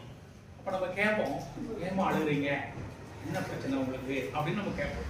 கனிவா அன்பா கேட்கும்போது அவங்க என்ன பதில் சொல்லுவாங்க, நான் நிறைய கேட்டிருக்கேன். என்ன சொல்லுவாங்கன்னா, எந்த பிரச்சனையை சொல்றீங்க, 1ஆ 2ஆ கேட்பாங்களா? அப்படி கேட்டிருக்கேன். நீங்க எத்தனை பிரச்சனைகள் இருக்கிறது, எந்த பிரச்சனையை சொல்றீங்க என்று சொல்லி தனக்கு இருக்கக்கூடிய தங்களுக்கு இருக்கக்கூடிய ஏகப்பட்ட பிரச்சனைகளை பற்றி அவர்கள் சொல்வார். எதை சொன்னாலும் என்னால் என்ன முடியாது, முழுமையாக சொல்ல முடியாது என்று சொல்லி அவங்க அப்படி கண்ணீர் விடுவார். அதே போலதான் இயேசு அந்த மனிதனை பார்த்து என்ன கேட்டிருப்பார் அப்படின்னா, நீ உனக்குள்ள பிரச்சனை என்ன, உனக்குள்ள பிரச்சனை என்ன, எந்தெந்த பிரச்சனைகளினால நீ கட்டப்பட்டிருக்கிறாய், எந்தெந்த கட்டுகள் உள்ள நீ சிக்கின்றிருக்கிறாய் என்று சொல்லி ஆண்டவர் கரிசனை உள்ளவராக இருந்ததுனால அந்த மனிதனை பார்த்து அப்படி கேட்கும்போது அவன் சொல்றான், 1 அல்ல 2 அல்ல, எத்தனை பிரச்சனைகள் எனக்குள்ள இருக்கிறது, 6000 பிரச்சனைகள் இருக்குது. எனக்குள்ள அநேக பிரச்சனைகள் உண்டு என்று சொல்லி அவன் சொல்லுகிற வண்ணமாக தன்னுடைய பெயரை அவன் லேகியோன், உண்மையான பேர் லேகியோன் கிடையாது, அவன் லேகியோன் என்று சொல்லி அவர் சொன்னது இவ்வளவு கட்டுகள் எனக்குள்ள இருக்கிறது என்று சொல்றார். அப்ப அந்த வசந்த அவர் பேரை கேட்கறதுக்கு முன்னாலேயே ஆண்டவர் என்ன செஞ்சார், அந்த மனிதனை அவனுக்கு உள்ள இருந்த பிசாசுகள் என்ன செஞ்சாராம், ஆமா துரத்தி விட்டார். அந்த மனுஷனை விட்டு புறப்பட்டு ஓ என்று சொல்லி இருந்தார் அப்படின்னு சொல்லி பார்க்கணும்.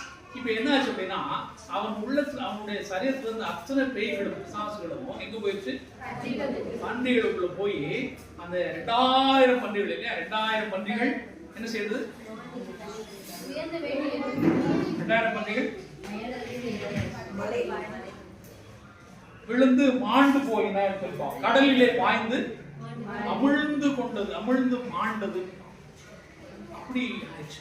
அப்ப அடுத்து என்னாச்சு, அந்த பன்றிகளை மேய்த்து கொண்டிருந்தவங்க 25ஆம் வசனம் வரைக்கும் நான் சொல்லுவேன். எத்தனை வரைக்கும், 25 20 வரைக்கும் நான் பார்க்கணும், முடிச்சிருப்போம் 20 வசனம். இப்ப நம்ம எங்க இருக்கிறோம், பன்றிகளை மேய்த்து கொண்டு வந்து ஓடி போய் என்ன செய்யறாங்க, சுற்று வட்டாரத்துள்ள கிராமங்களை பட்டணங்களையும் என்ன சொன்னாங்களா அறிவித்தார்கள். என்ன அறிவித்தாங்க சொல்லுங்க, என்ன அறிவித்தாங்க, என்ன அறிவிச்சிருப்பாங்க சொல்லுங்க.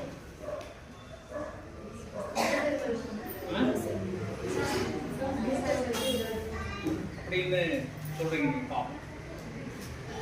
பாருங்க அடுத்து, அப்பொழுது சம்பவித்ததை பார்க்கும்படி ஜனங்கள் புறப்பட்டு இயேசுவினிடத்தில் வந்து லேகியோனாகிய 15ஆம் வசனம் இல்லையா, பிசாசுகளை பிடித்திருந்தவன் வஸ்திரம் தரித்து படிக்க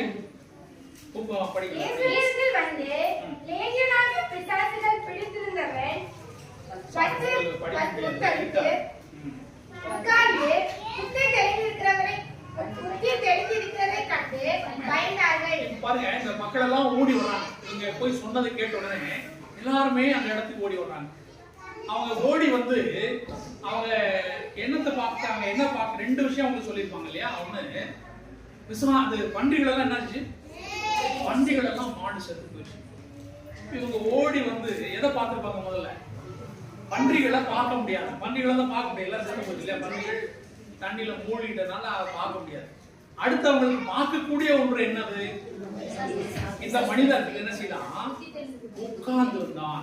எங்க உட்கார்ந்து இருந்தான், இயேசுவின் பாதத்தடியில உட்கார்ந்து இருந்தான். இயேசுவின் இடத்துல வந்து லேகியோனாகிய பிசாசுகள் பிடித்திருந்தவன் அவனை என்ன பார்க்கறாங்க, வஸ்திரம் தரித்தவனாய் உட்கார்ந்திருந்தான். எப்படிப்பட்டவனா இருந்தான், அடுத்து உட்கார்ந்து இருந்தான், புத்தி. 3 விஷயத்தை இங்க சொல்றாரு இந்த வசனத்துல. எத்தனை காரியங்கள் இருக்கு, ஒன்று வஸ்திரம் தரித்திருந்தான். அப்படின்னா இதுக்கு முன்னால என்ன ஆயிருக்கும், வஸ்திரம் இல்லாதவனாய் இருந்திருப்பான். 2வது உட்கார்ந்து இருந்தான். அப்படின்னா இதுக்கு முன்னால எப்படி இருந்திருப்பான், மேல ஒரு வசனம் சொல்லுது, அவன் மலைகளிலும் காடுகளிலும் அவன் கட்டி கொண்டு அவன் என்ன செய்தான், அவன் ஓடிக்கொண்டிருந்தான். நிலை இல்லாமல் அமைதி இல்லாதவனாய் சமாதானமற்றவனாய் அவன் அங்கும் இங்குமாக அலைக்கழிக்கப்பட்ட கொண்டிருந்தவனுமாய் இருந்தான். ஆடை இல்லாமல் இருந்தான், அலைக்கழிக்கப்பட்டு கொண்டிருந்தான். அடுத்து என்ன சொல்லப்படுகிறது, இருந்தான். அப்படின்னா எப்படி இருந்திருப்பான், முதல்ல புத்தி இல்லாதவனாய், புத்தி தெளிவு இல்லாதவனாய், பைத்தியம் பிடித்தவனாய் இல்லையா அவன் இருந்தான். இந்த 3 காரியங்கள் நடந்திருக்கிறது. எப்படி நடந்தது, 3 எப்படி நடந்துச்சு, 3 விஷயங்கள் எப்படி நடந்ததுன்னு கேட்டேன். இயேசு அவனை சந்தித்ததனால நடந்தது. மாறாக இயேசுவை அவன் சந்தித்ததனால இல்லையா. இயேசுவை சந்திக்க அவன் ஓடி வந்தான். இயேசுவை தூரத்திலே கண்டு ஓடி வந்தான். இயேசு அவனை பார்த்து மனம் உருகினார். அப்புறம் அவனுக்கு உள்ள இருந்த பிசாசுகளை விரட்டினாரு. அதெல்லாம் நடந்து முடிஞ்சிருச்சு. உடனே இவனோட உள்ள இவன்கிட்ட 3 காரியங்கள் நடந்திருக்கின்றன. 3 மாற்றங்கள். ஒன்று, வஸ்திரம் தரித்தான், உட்கார்ந்து விட்டான், அவன் புத்தி தெளிந்து விட்டது. இந்த 3ஐயும் பார்த்த உடனே அந்த வசனத்துல கடைசியில் என்ன சொல்றது பாருங்க, பயந்தார்கள். கண்ட 3ஐயும் கண்கூடாக காண்டார்கள் மக்கள். கண்ட உடனே என்ன செய்யறாங்க, ஆமா. ஆனா உண்மையாக என்ன செஞ்சிருக்கணும், அவங்க சந்தோஷப்பட்டிருக்கணும். நம்ம பகுதியில அப்படியெல்லாம் நடந்தா, நம்ம தெரிஞ்சவன், நம்ம ஊருக்காரன் அந்த மாதிரிப்பட்ட நிலையில இருந்தாங்கன்னா நமக்கு என்ன வந்திருக்கும், சந்தோஷம் இருக்கும். ஆனால் இவங்க என்ன செஞ்சாங்களா, பயந்தாங்க. அப்ப ஏன் பயந்தாங்க, காரணம் என்ன, அவங்க அதை விரும்பல. அதான் என்ன செய்யல, அவங்களுக்கு அது முக்கியமாக தெரியவில்லை. அது எப்படி பார்க்கணும்னா அடுத்த வசனங்களை நம்ம பார்க்கணும். 16ஆம் வசனத்துல பன்றிகளுக்கும் சம்பவித்ததை கண்டவர்களும் அவர்களுக்கு விவரமாய் சொன்னார்கள். யாருக்கு விவரமா சொன்னது? அந்த ஊருக்கு ஓடி வந்தாங்க இல்லையா, சுற்று வட்டாரத்துல மக்கள் எல்லாம் ஓடி வந்து பாக்குறாங்க. பார்க்கும்போது அவங்களுக்கு தெரியாது இல்லையா, பன்றிகளை பார்க்க முடியல, இவன் இப்படி உட்கார்ந்து இருக்கான், என்னன்னு இவங்களுக்கு புரியல. புரியாம இருக்கும்போது அதை பார்த்தவங்க கொஞ்சம் பேர் இருப்பாங்க, ரெண்டையுமே பார்த்தவங்க கொஞ்சம் பேர் இருப்பாங்க. அவங்க என்ன சொன்னாங்கன்னா ரெண்டு விஷயத்தை அவங்க சொன்னாங்க. என்ன சொல்றாங்க பாருங்க, பிசாசு பிடித்திருந்தவனுக்கும் பன்றிகளுக்கும் சம்பவித்ததை கண்டவர்களும் அவர்களுக்கு விவரமாய் சொன்னாங்க. அப்படின்னா விளக்கமா சொன்னாங்க, கதை சொல்றது போல சொன்னாங்க இல்லையா, கதை சொல்றது போல மிக தெளிவாக ஸ்டெப் பை ஸ்டெப்பா அவங்ககிட்ட சொன்னாங்க. ரெண்டு காரியம் சொன்னாங்க. ஒன்று, பிசாசுகள் பிடித்திருந்தவனுக்கு என்ன நடந்துச்சு, அப்புறம் பன்றிகளுக்கு என்ன நடந்துச்சு, இந்த ரெண்டு சொன்னாங்க. அடுத்த வசனம் படிங்க. ஆமென். அப்ப என்ன சொல்றாங்க பாங்க, நீங்க இந்த இடத்தை விட்டு யார சொல்றாங்க, இயேசுவை நீங்க இடத்தை காலி பண்ணுங்கறாங்க. அப்ப இந்த இவங்க கேட்ட விஷயத்துல ஏதோ ஒன்று இவங்களை ரொம்ப பாதிச்சிருக்கு. அதனாலதானே இயேசுவை போக சொல்றாங்க. சொல்லுங்க, என்ன காட்டுங்க? ரெண்டு காரியம் அவங்களுக்கு சொல்லப்பட்டது. முதல் வாக்கு என்ன காரியம்? பிசாசுகள் பிடித்தவனுக்கு என்ன நடந்தது, பன்றிகளுக்கு என்ன நடந்துச்சு. இந்த ரெண்டை கேட்ட உடனே அவங்க இயேசு என்ன சொல்றாங்க, இந்த ரெண்டுக்கும் காரணமா இருந்தவரை பார்த்து என்ன சொல்றாங்க, நீங்க இந்த இடத்தை விட்டு போயிருங்க. அப்ப இந்த ரெண்டுல எந்த விஷயத்தினால இவங்க அதிகமா பாதிக்கப்பட்டிருப்பாங்க? இயேசு ஓடுன்னு சொல்லியிருப்பாங்க. சொல்லுங்க பாப்போம். கரெக்டா சொல்றீங்களா சார்? கரெக்ட் தானே? பன்றிகளுக்கு நேர்ந்த காரியம் தான் இவங்களுக்கு என்ன இருக்கு, இவங்க உள்ளத்துல அது பாதிப்பை ஏற்படுத்தியது. அதனாலதான் யார் வேண்டாம், இயேசு வேண்டாம். யார் விட்டோம்னா மீதம் இருக்கிற பன்றிகள் என்ன ஆயிரும், செத்து போயிரும். அவங்களுக்கு யார் மேல அக்கறை இல்லை. இந்த மனிதனுக்கு ஏற்பட்ட மாற்றம், வஸ்திரம் தரிக்காதவனாயிருந்தான், இப்பொழுது வஸ்திரம் தரித்திருக்கிறானே, அதை குறித்து அக்கறை இல்லை. அவன் உட்கார முடியாதவனாய், அமைதி இல்லாதவனாய், அலைக்கழிக்கப்பட்டு கொண்டிருந்தான். அவனை பார்ப்பதற்கே பயமாக இருந்தது. இன்றைக்கு அவன் அமைதியாக உட்கார்ந்திருக்கிறானே என்பதை குறித்தான சந்தோஷம் அவர்களுக்கு இல்லை. புத்தி இல்லாதவனாய் இருந்தானே, இப்பொழுது புத்தி தெளிந்தவனாய் அமர்ந்திருக்கிறானே என்று பார்க்கும் பொழுது அவர்களுக்கு உள்ளார்ந்த சந்தோஷம் வரவில்லை. பயந்தார்கள் என்று சொல்லி மேல போடப்பட்டிருக்கிற வசனத்துக்காக தான் அர்த்தம். ஏன் பயந்தாங்க? அவர்களுக்கு அக்கறையும் அவர்களுக்கு அந்த அவர்களுடைய முக்கியம் செலுத்தினதும் பன்றிகளே தவிர மனிதன் மேல் அவர்களுக்கு என்ன இல்லை, அக்கறை இல்லை என்பதை நம்ம பார்க்கணும். இன்றைக்கும் இந்த உலகம் அப்படித்தான் இருக்கிறது. இன்றைக்கும் ஏன் சுவிசேஷத்திற்கு எதிர்ப்பு? இன்னைக்கு நம்ம எல்லாம் போறோம், பாஸ்டோட சொன்னார் ஏதோ இடத்துல எதிர்ப்புன்னு சொன்னார். எதிர்ப்புகள் ஏன் வருது? சுவிசேஷம் என்ன செய்யும், ஒரு மனிதனை இந்த மாதிரி 3 விஷயங்கள் செஞ்சிடும். 3 நிறைய விஷயங்கள் செய்யும். மாற்றத்தை கொண்டு வருகிறது சுவிசேஷம். சுவிசேஷம் ஒரு மனிதனை மாற்றுகிறது. Gospel will transform a person. மனிதனை மாற்றுகிற சக்தி, வல்லமை எதற்குண்டு? சுவிசேஷத்திற்கு உண்டு. வேற எந்த புத்தகத்தும் கிடையாது. ஆண்டோட வார்த்தை தான் ஒரு மனிதனை மாற்றும். மற்ற எல்லா புத்தகமும் அறிவை கொடுக்கும், இன்ஃபர்மேஷனை கொடுக்கும் இல்லையா? ஆனால் ஆண்டோட வார்த்தை, அந்த சுவிசேஷம் தான் ஒரு மனிதனுக்கு டிரான்ஸ்பர்மேஷனை கொடுக்கும், ஒரு மனிதனை மாற்றக்கூடிய வல்லமை ஆண்டோட. அப்ப மனிதன் மாற்றப்பட்டு விட்டான் என்று சொன்னால் அதிகாரம் பறி போய்விடும் இல்லையா, ஆதிக்கம் பறி போய்விடும், கேள்வி கேட்க ஆரம்பித்து விடுவார்கள். எனவே இவங்களுக்கு என்ன வரக்கூடாது, மாற்றத்துக்குள்ள மனிதன் வந்து விடக்கூடாது, மாற்றத்தை அவன் பெற்று விடக்கூடாது. அப்ப மாற்றத்துக்கு காரணமாயிருக்கிற இயேசுவை இவர்கள் பெற்றுக்கொள்ளக்கூடாது, மாற்றத்துக்கு காரணமாக இருக்கக்கூடிய சுவிசேஷத்தை இவர்கள் அடைந்து விடக்கூடாது என்பதற்காக சுவிசேஷத்தை தடுக்கிறார்கள், இயேசுவை வேண்டாம் என்று சொல்லுகிறார்கள் இல்லையா? இயேசுகிட்ட வரணும்னு நிறைய பேர் சொல்லுவாங்க. ஆமா, அங்க உங்க எல்லாம் வந்தோன்னா பீடி சீரட்டை விடணும், வெத்தலை பாக்கு விடணும் சொல்லுவாங்க. அப்படிலாம் கேள்விப்பட்டிருப்பீங்க. அப்ப இயேசு இடத்துல வரும்பொழுது நிறைய காரியங்களை விடணும், நிறைய மாற்றம் வரணும். அந்த மாற்றத்தை விரும்புகிறவர்கள் வருவார்கள், மாற்றத்தை விரும்பாதவங்க என்ன செய்வாங்க, ஆண்டவரை தேடிக்கொள்ள மாட்டார்கள். சரி, கடைசியாக நம்ம கடைசி பகுதி வந்துட்டோம். பாருங்க, இந்த 17ஆம் வசனத்துல பார்க்கும்போது எல்லை விட்டு போகும்படி சொல்றான். 18ஆம் வசனத்துல வாசிக்கிறோம்.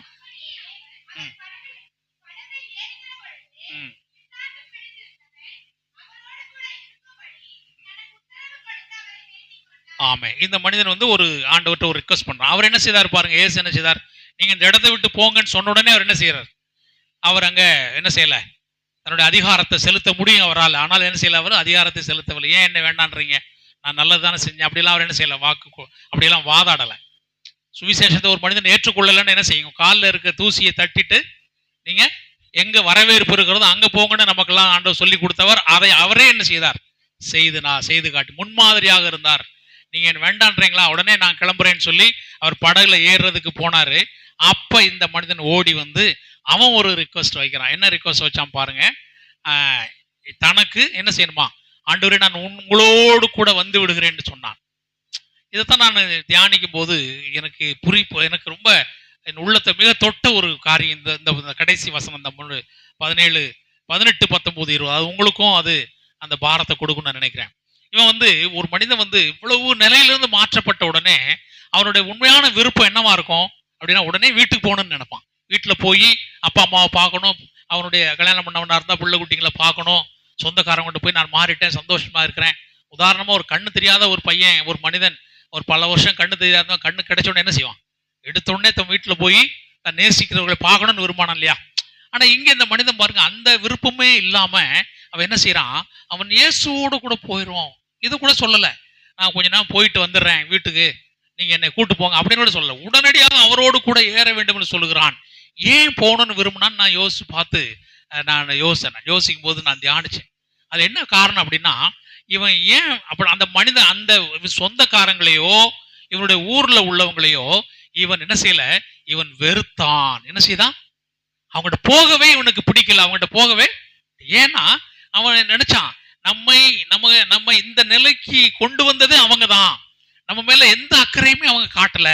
எத்தனை வருஷமா நான் இந்த நிலையில இருக்கிறேன், எத்தனை வருஷமா இப்படி பேய் பிடிச்சு போய் பைத்தியக்காரனா அலைந்து கொண்டிருக்கேன். என்னுடைய பெற்றோரும் சரி, என்னுடைய ஊருக்காரங்களும் சரி, சொந்தக்காரங்களும் சரி, என்னை சரிப்படுத்துவதற்கு குணப்படுத்துவதற்கு எந்த ஒரு அக்கறையும் செலுத்தாத இந்த மக்களை நான் ஏன் பார்க்க வேண்டும், இந்த ஜனங்களுக்கு நான் ஏன் போக வேண்டும் என்று சொல்லி இவன் அவர்களை உள்ளூர் அவன் வெறுத்ததுனால, அவன் அங்க போக விரும்பாததுனால, என்னை மாற்றின இயேசுவோடு கூட என்ன செய்து விடுவேன், அவரோடு கூட நான் போய் விடுவேன் என்று சொல்லி விரும்பி என்ன செய்யணும், ஆண்டவரே என்னை உங்களோடு கூட இருக்கும்படி உத்தரவு கொடுக்க வேண்டும் என்று சொல்லி அவரை வேண்டிக் கொண்டான்.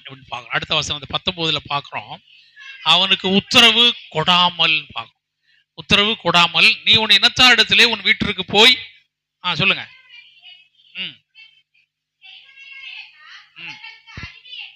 ஆமென். ஒருவேளை இன்றைக்கு நம்ம பார்க்குற ஊழியக்காரங்களா இருந்தாங்கன்னா என்ன செஞ்சிருப்பாங்க தெரியுமா, நான் உங்களோட கூட வர்றேன்னு இப்படிப்பட்ட சொன்னான்னா உடனடியாக என்ன செய்வாங்க, கூப்பிட்டு போய் பெரிய பெரிய மீட்டிங் எல்லாம் போட்டு அவனை நிப்பாட்டி, பாருங்க எவ்வளவு பெரிய அவனை தான் நான் மாத்திட்டேன், நான் சுகப்படுத்திட்டேன், பிசாசு இருந்தது அப்படிலாம் சொல்லி என்ன செஞ்சிருப்பாங்க, பிரபலமாக விரும்புகிறவர்கள் செஞ்சிருப்பாங்க.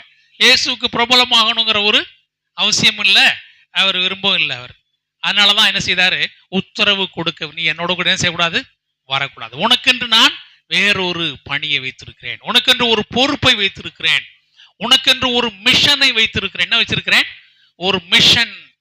என்ன சொல்றாரு பாருங்க, நீ உன் இனத்தாரிடத்திற்கும் உன் வீட்டாருக்கும் போய் கர்த்தர் உனக்கு இறங்கி உனக்கு செய்தவைகளை எல்லாம் அவர்களுக்கு அப்படின்னு சொல்றாரு. அடுத்த வசனமா, கடைசி வசனமாக, அந்தப்படி அவன் போய்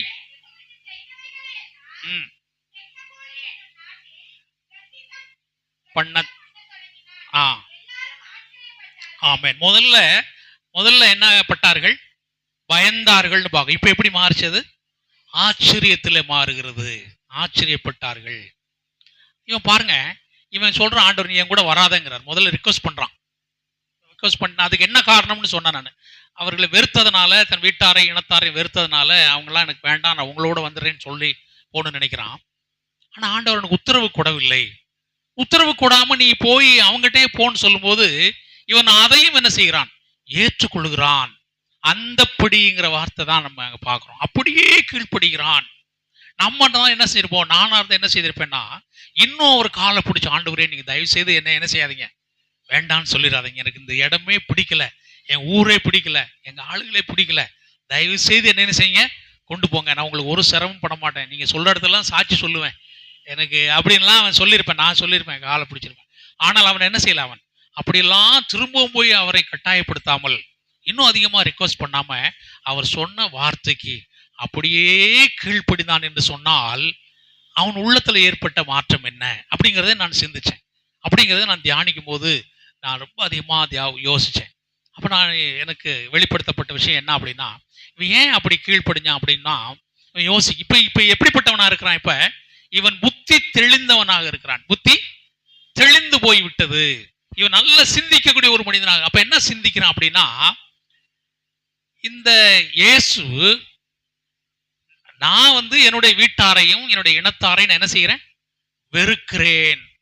அதனாலதான் நான் அங்க போக மாட்டேன்னு சொல்லி உங்களோட வந்துடுறேன்னு சொல்றேன்.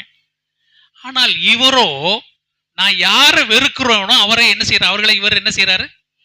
நேசிக்கிறதுனால அல்லவா அவர்களிடத்துல என்னை அனுப்புகிறார். நான் வெறுக்கிறேன் வீட்டாரை, நான் வேண்டாம் என்று ஒதுக்கி இருக்கிற என்னுடைய இனத்தாரை இந்த இயேசு எவ்வளவு அதிகமாய் நேசிப்பார் என்று சொன்னால், நீ அங்குதான் நீ போக வேண்டும், அங்குதான் என்னை பற்றி நீ அங்க சொல்ல வேண்டும், அங்குதான் நீ பெற்ற விடுதலையை நீ சொல்ல வேண்டும். ஏனென்றால் உன்னை போல கட்டுண்டிருக்கிறவர்கள் ஏராளம் உண்டு, உன்னை போல அடிமைத்தனத்தில் இருக்கிறவர்கள் ஏராளமான பேர் இருக்கிறாங்க. அவங்கெல்லாம் விடுதலையாக வேண்டும், அவர்களெல்லாம் கட்டிலிருந்து விடுதலையாக வேண்டும். எனவே என்ன செய், நீ என்னோடு கூட வருவதை விட உனக்கு இருக்கக்கூடிய பெரிய ஒரு பணி என்னவென்று சொன்னால், நீ அங்கு போய் கர்த்தர் உனக்கு இறங்கி உனக்கு செய்தவைகளெல்லாம் அவர்களுக்கு அறிவி என்று சொன்னான். இங்க அவன் சிந்திக்கிறான், அப்படி என்றால் இவருடைய அன்பு எவ்வளவு மேலான அன்பு. நான் வெறுக்கிறவர்களை நேசிக்கிற அன்பு, நான் வேண்டாம் என்று நினைக்கிற என்னுடைய இனத்தாரை இவர் நேசிக்கிறார். கொஞ்ச நேரத்துக்கு முன்னாலதான் இந்த மக்கள் தான் என்ன சொன்னாங்க? இந்த ஊரை விட்டு போ என்று சொல்லி ஒதுக்கினவர்களையும் இவர் என்ன செய்கிறார்? நேசிக்கிறதுனால தானே என்னை நீ அங்க போன்னு சொல்றார். அப்படி என்று சொன்னால், நான் சுயநலமாக இவரோட கூட போய் நான் மட்டும் அவருடைய பிரசன்னத்தை, அவருடைய அன்பை, அவரோடு கூட இருக்கிறத நான் அனுபவித்துக் கொண்டிருந்தேன் என்று சொன்னால், இயேசுவையும் இவங்க வேண்டாங்கிறாங்க, நானும் அவரோடு கூட ஓடிவிட்டேன் என்று சொன்னால், இந்த ஜனங்களை யார் ரட்சிப்பா? இந்த ஜனங்களுக்கு யார் விடுதலையை சொல்லுவா? இந்த ஜனங்கள் மேல் யார் அன்பு கூறுவா? இந்த ஜனங்களுக்கு யார் ரட்சிப்பை பிரஸ்தாவப்படுத்துவா என்கிற ஒரு பாரம் இவனுக்குள்ளா கடந்து வந்தது. ஆக இந்த அன்பு பகிரப்பட வேண்டிய அன்பு, இந்த அன்பு கட்டாயமாக சொல்லப்பட வேண்டிய ஒரு அன்பு. எனக்கு எவ்வளவு கஷ்டம் வந்தாலும் பரவாயில்ல, அல்லது இயேசுவோடு கூட போவதை நான் விரும்புகிறேன், உண்மைதான். ஆனால் அதை விட மேலான ஒன்று, நான் என்னுடைய இனத்தாரிடத்திற்கு போவது, என்னுடைய வீட்டாரிடத்திற்கு போவது, அங்கே போய் இந்த அன்பை நான் அங்கே சொல்ல வேண்டும். ஒருவேளை அங்கே எனக்கு பிரச்சனைகள் வரலாம், ஒருவேளை அங்கே எனக்கு எதிர்ப்புகள் வரலாம், ஒருவேளை மறுப்புகள் வரலாம். இயேசுவோடு கூட இருந்து விடுவது எனக்கு மிகுந்த ஒரு சொர்க்கத்தை போன்ற ஒரு பெரிய அனுபவமாக இருக்கலாம். ஆனால் அதை விட எனக்கு நான் விரும்புவது எது? இயேசுவை, அவருடைய அன்பை, அவர் இறங்கி எனக்கு செய்தவைகளை நான் சொல்ல வேண்டும் என்று சொல்லி அவன் உள்ளத்துல அவனுடைய அந்த ஞானம், அவனுடைய அந்த புத்தி தெளிந்ததனால அப்படியே அவன் கீழ்ப்படிந்து என்ன செய்தான் பாருங்க. அந்தபடி அவன் போய் தனக்கு செய்தவைகள் எல்லாம், இயேசு தனக்கு செய்தவைகள் எல்லாம், சொல்லுங்க படிங்க, ஆமென், பிரசித்தம் பண்ண தொடங்கினான். தெக்கோபோலிங்கிற நாடுனா 10 பட்டணங்கள் அப்படின்னு அர்த்தம். கலிலேய பிரதேசத்துல உள்ள டெக்கா என்றால் 10, கணக்கு படிச்சவங்க தெரியும். டெக்கா என்றால் 10, டெக்கோபோலி என்றால் 10 பட்டணங்கள்.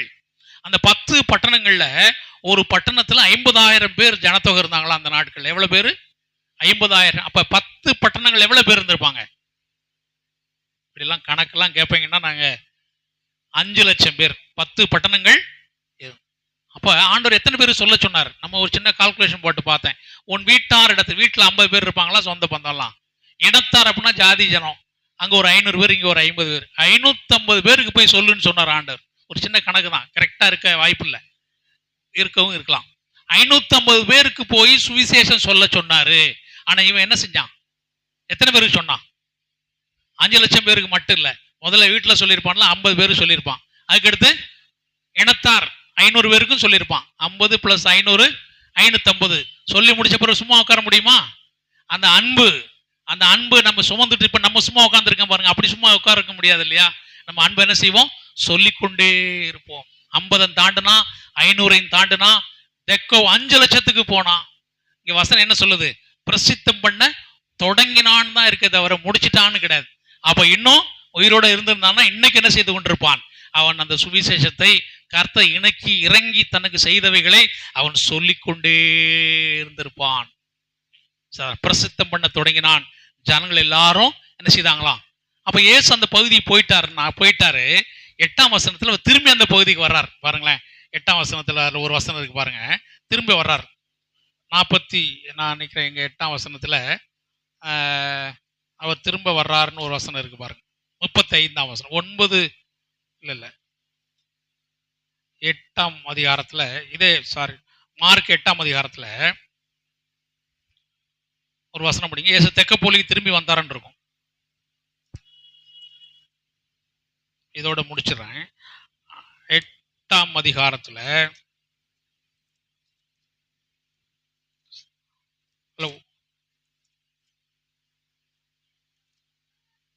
31ஆம் வசனம் 7:31. இல்ல ஆமா, மறுபடியும் அவர்